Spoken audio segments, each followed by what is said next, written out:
कल्पना कीजिए 41,000 फीट की ऊंचाई, बादलों के ऊपर एक शांत सफर, सूरज की रोशनी, नीचे फैली धरती, सब कुछ सामान्य। यात्री आराम से बैठे हैं, कोई किताब पढ़ रहा है, कोई खिड़की से बाहर देख रहा है। अचानक इंजन की आवाज गायब हो जाती है। वो शक्तिशाली गर्जना जो सुरक्षा देती थी एकदम खामोश। विमान में कंपन और एक डरावनी शांति छा जाती है। ऑक्सीजन मास्क गिरते हैं, यात्री घबराए, कुछ प्रार्थना करते हैं, कुछ बस सन्न रह जाते हैं। हर कोई जानता है अब सब कुछ बदल गया है। ये कोई फिल्म नहीं, ये एक सच्ची घटना है जिसने एविएशन की दुनिया को हिला दिया। ये कहानी है हिम्मत, सूझबूझ और नामुमकिन को मुमकिन करने की। सीट बेल्ट बांध लीजिए, अब शुरू होती है एयर कनाडा फ्लाइट 143 की असली कहानी। एक ऐसा सफर जो डर, हिम्मत और उम्मीद की मिसाल बन गया। 23 जुलाई 1983, एक ऐसा दिन जो एयर कनाडा और विमानन इतिहास में हमेशा के लिए दर्ज हो गया। यह एक सामान्य गर्मी का दिन था, लेकिन आसमान में एक ऐसी घटना घटने वाली थी जिसने सभी को हैरान कर दिया। मॉन्ट्रियल से एडमॉन्टन जा रही थी एयर कनाडा फ्लाइट 143, एक नियमित उड़ान जो कनाडा के 2 प्रमुख शहरों को जोड़ती थी। इस उड़ान में सवार थे यात्री जो अपने परिवार, काम या अन्य महत्वपूर्ण कारणों से यात्रा कर रहे थे।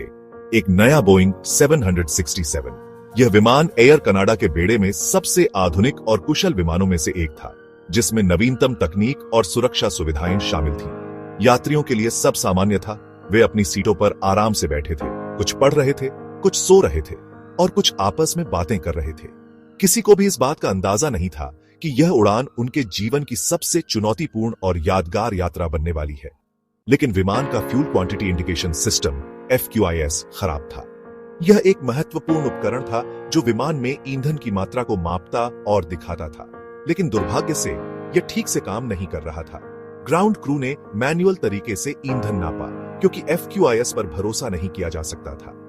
यह एक सामान्य प्रक्रिया थी जब विमान के ईंधन माप प्रणाली में कोई समस्या होती थी, लेकिन यही एक बड़ी गलती हो गई। ईंधन की गणना में एक त्रुटि हुई, जिसके परिणाम स्वरूप विमान में आवश्यक ईंधन से बहुत कम ईंधन भरा गया। सब कुछ ठीक लग रहा था। विमान के उड़ान भरने से पहले सभी जांचें की गईं और किसी को भी ईंधन की कमी का पता नहीं चला। पायलट्स अनुभवी थे, विमान आधुनिक था। कैप्टन रॉबर्ट पियर्सन और फर्स्ट ऑफिसर मॉरिस क्विंटल दोनों ही कुशल और अनुभवी पायलट थे, जिन्होंने कई वर्षों तक उड़ान भरी थी। मॉन्ट्रियल से ओटावा यह उड़ान का पहला चरण था, जो बिना किसी समस्या के पूरा हुआ। फिर एडमॉन्टन के लिए उड़ान, यह एक लंबा और सीधा मार्ग था जो कनाडा के विशाल मैदानों के ऊपर से गुजरता था। किसी को अंदाजा नहीं था कि वे एक टाइम बम पर बैठे हैं। विमान में ईंधन धीरे धीरे खत्म हो रहा था और जल्द ही इंजन बंद होने वाले थे। विमान 41,000 फीट पर पहुंच चुका था। इस ऊंचाई पर हवा बहुत पतली होती है और इंजन को ठीक से काम करने के लिए ईंधन की आवश्यकता होती है। पायलट्स को नहीं पता था कि वे धीरे धीरे सारा ईंधन खो रहे हैं। उन्हें अभी तक कोई चेतावनी नहीं मिली थी और सब कुछ सामान्य लग रहा था। यात्रियों को सब सामान्य लग रहा था। वे अपनी यात्रा का आनंद ले रहे थे और उन्हें कोई चिंता नहीं थी। लेकिन जल्द ही एक के बाद एक चेतावनी की घंटी बजने वाली थी। विमान के इंजन ईंधन की कमी के कारण बंद होने वाले थे और विमान को जल्द ही उतरना होगा।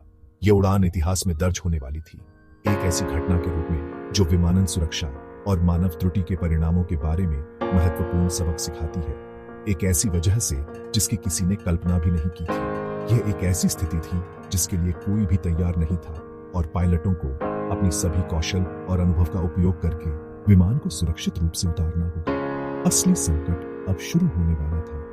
यह एक दौड़ थी समय के खिलाफ और हर सेकंड मायने रखता था। ओंटारियो के ऊपर उड़ते हुए कॉकपिट में अलार्म बजा। बाएं विंग के टैंक में फ्यूल प्रेशर कम। पायलट्स ने सोचा शायद पंप खराब है, आम बात है। लेकिन कुछ ही मिनटों में दाहिने टैंक का अलार्म भी बजा। अब चिंता बढ़ गई। दोनों पंप एक साथ, असामान्य। उन्होंने विनिपेग एयरपोर्ट पर उतरने का फैसला किया। तभी भयानक बोंग, बायां इंजन बंद। अब सिर्फ एक इंजन बचा था। 2 मिनट बाद दूसरा इंजन भी बंद। अब विमान एक भारी ग्लाइडर बन चुका था। बिजली चली गई, डिजिटल स्क्रीनें बंद, सिर्फ कुछ बेसिक उपकरण बचे। एयर ट्रैफिक कंट्रोल से संपर्क लगभग टूट गया। 41,000 फीट की ऊंचाई पर 69 लोग मौत के साए में थे। फ्लाइट 143 अब एक उड़ता हुआ ताबूत बन चुकी थी।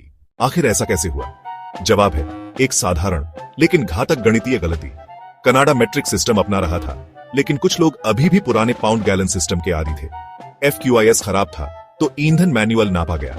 ग्राउंड क्रू ने लीटर को पाउंड के कन्वर्जन फैक्टर से गुणा कर दिया, जबकि चाहिए था किलोग्राम। नतीजा, आधा ईंधन ही भरा गया। कागज पर सब सही दिख रहा था, लेकिन असल में विमान लगभग खाली था। यह इंसानी चूक, सिस्टम बदलाव और तकनीकी खराबी का घातक मेल था। दोनों इंजन बंद, अब सिर्फ अनुभव और हिम्मत का इम्तिहान। कैप्टन पियर्सन ने विमान को ग्लाइडिंग मोड में लाया, बिना इंजन, सिर्फ हवा के सहारे। बोइंग 767 को ग्लाइड करना लगभग नामुमकिन था, लेकिन पियर्सन को ग्लाइडर उड़ाने का अनुभव था। को पायलट क्विंटल ने इमरजेंसी चेकलिस्ट देखी। ऐसी स्थिति का कोई जिक्र नहीं था।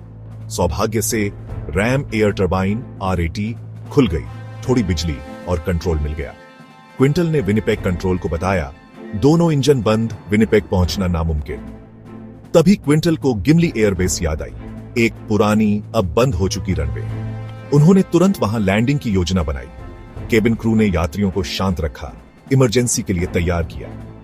अब सब कुछ एक आखिरी कोशिश पर टिका था।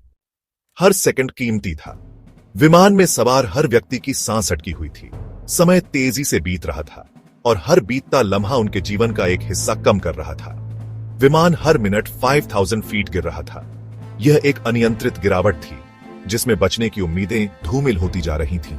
नीचे धरती तेजी से करीब आ रही थी और हर कोई जानता था कि उनके पास बहुत कम समय बचा है। गिमली एयरबेस तक पहुंचना एक जुआ था। यह उनकी आखिरी उम्मीद थी, एक ऐसा स्थान जो शायद उन्हें सुरक्षित लैंडिंग का मौका दे सके। लेकिन वहां पहुंचना आसान नहीं था और सफलता की कोई गारंटी नहीं थी। पता नहीं रनवे चालू भी है या नहीं। सालों से इस्तेमाल न होने के कारण रनवे की स्थिति अनिश्चित थी। क्या वह विमान को संभालने के लिए पर्याप्त मजबूत होगा? क्या उस पर कोई बाधा तो नहीं होगी? ये सवाल उनके दिमाग में घूम रहे थे। पियर्सन ने विमान को गिमली की ओर मोड़ा। यह एक साहसिक फैसला था, लेकिन उनके पास कोई और विकल्प नहीं था। उन्हें उम्मीद थी कि यह जुआ सफल होगा और वे सभी सुरक्षित बच जाएंगे। अब उनका अनुभव ही सबसे बड़ा हथियार था। सालों की ट्रेनिंग और मुश्किल परिस्थितियों से निपटने के अनुभव ने उन्हें इस मुश्किल घड़ी में शांत और केंद्रित रहने में मदद की। उन्हें पता था कि एक छोटी सी गलती भी विनाशकारी हो सकती है। जैसे जैसे विमान नीचे आया, उन्हें गति और ऊंचाई का संतुलन साधना था। बिना इंजन के विमान एक ग्लाइडर की तरह था और उन्हें हर छोटी सी चीज का ध्यान रखना था ताकि वे सही गति और ऊंचाई पर बने रहें। एक मौका, एक लैंडिंग, कोई दोबारा कोशिश नहीं। यह उनका आखिरी मौका था और उन्हें इसे हर हाल में सफल बनाना था। गिमली पहुंचने पर पता चला, रनवे अब रेस ट्रैक बन चुका है। लोग और बच्चे वहां मौजूद हैं। यह एक भयानक दृश्य था, क्योंकि उन्हें पता था कि वे कितने खतरे में हैं। पियर्सन को न सिर्फ विमान, बल्कि रनवे पर मौजूद लोगों को भी बचाना था। यह एक असंभव काम लग रहा था, लेकिन उन्हें हार नहीं माननी थी। उन्होंने साइड स्लिप तकनीक अपनाई, ग्लाइडर पायलट्स की तरकीब, बोइंग 767 पर बेहद जोखिम भरी। यह एक ऐसा कदम था जो या तो उन्हें बचा सकता था या उन्हें पूरी तरह से तबाह कर सकता था। ऊंचाई तेजी से कम की ताकि रनवे के शुरू में ही लैंड कर सके। उन्हें पता था कि उनके पास बहुत कम जगह है और उन्हें हर इंच का इस्तेमाल करना होगा। यह एक बड़ा जोखिम था, लेकिन यही एकमात्र उम्मीद थी।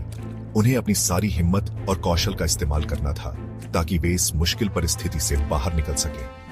रनवे पर लोग हैरान, एक विशाल, खामोश विमान उनकी ओर बढ़ रहा था। यह एक डरावना दृश्य था, क्योंकि उन्हें पता था कि वे कितने खतरे में हैं। सब कुछ अब पियर्सन के हाथ में था। उनकी कुशलता, उनकी हिम्मत और उनकी त्वरित सोच ही उन्हें और विमान में सवार सभी लोगों को बचा सकती थी। क्या वे सबको बचा पाएंगे? यह सवाल हर किसी के मन में था, क्योंकि वे अपनी सांस रोककर इंतजार कर रहे थे। रनवे के करीब लैंडिंग गियर नीचे किया। सामने वाला पहिया पूरी तरह लॉक नहीं हुआ। विमान को बिना अगले पहिए के लैंड करना पड़ा। टायर जमीन से टकराए, विमान नाक के बल घिसटने लगा। चिंगारियां, धुआं, अफरा तफरी। पियर्सन ने विमान को रनवे के बीचों बीच रखा, लोगों और गाड़ियों से बचाते हुए। विमान रुकते ही केबिन में तालियां गूंज उठी। सभी यात्री सुरक्षित। इमरजेंसी स्लाइड से सभी को बाहर निकाला गया। कोई गंभीर घायल नहीं। यह एक चमत्कार था, पायलट्स, क्रू और टीम वर्क की जीत। पियर्सन और क्विंटल हीरो बन गए। गिमली ग्लाइडर इतिहास में अमर हो गया। यह साबित हुआ, मुश्किल घड़ी में हिम्मत और सूझबूझ से नामुमकिन भी मुमकिन है। एविएशन की दुनिया ने एक नया अध्याय देखा। गिमली ग्लाइडर सिर्फ रोमांचक कहानी नहीं, बल्कि एविएशन सुरक्षा का बड़ा सबक है। इसके बाद ईंधन भरने की प्रक्रिया और सख्त हुई। डबल चेक, कन्वर्जन में स्पष्टता, पायलट ट्रेनिंग में क्राइसिस मैनेजमेंट और अप्रत्याशित हालातों की तैयारी शामिल की गई। इमरजेंसी चेकलिस्ट में दोनों इंजन बंद होने की स्थिति जोड़ी गई। टेक्नोलॉजी पर निर्भरता के साथ मैनुअल बैकअप की अहमियत समझ आई। RAT जैसे इमरजेंसी सिस्टम की भूमिका साबित हुई। सबसे बड़ी सीख, टीम वर्क, इंसानी जज्बा और सूझबूझ से हर चुनौती पार की जा सकती है। ऐसी और कहानियों के लिए